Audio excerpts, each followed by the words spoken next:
Prince William opened up about his mental health, fitness and its importance in today's era through his new collaboration with podcast, Time to Walk.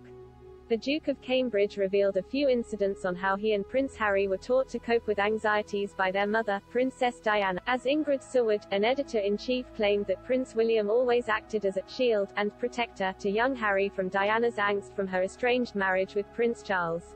Ms. Seward, editor-in-chief for The Majesty magazine, told GB News, "I mean, they were singing Tina Turner's Simply the Best on the way back to school because they didn't want to go back to school, so they thought, let's all sing and be happy." But the other thing is that William actually took on a lot of his own mother's angst and he shielded Harry from it.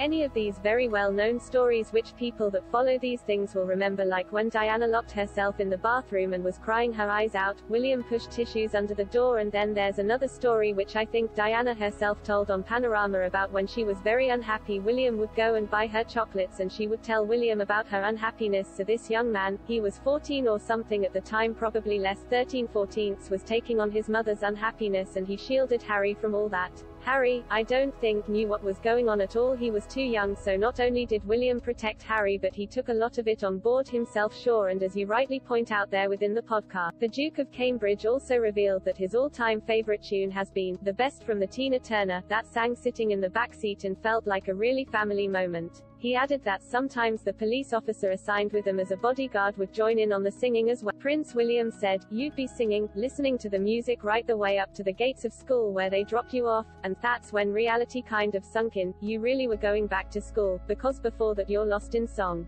You want to play it again just to keep that family moment going. And when I listen to it now, it takes me back to those car rides and brings me back lots of memories of my mother."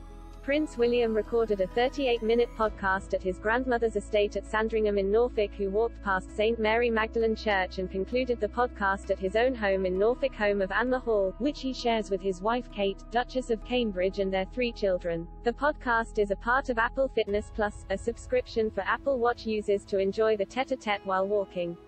It is available on Apple Music One, Apple Music's global radio station, for a wide audience without any subscription. The famous podcast Time to Walk has featured famous guests in its previous seasons: Anthony Joshua, Cynthia Erivo, Joan Benoit Samuelson, Marsai Martin, Naomi Campbell, Dr. Sanjay Gupta and many more.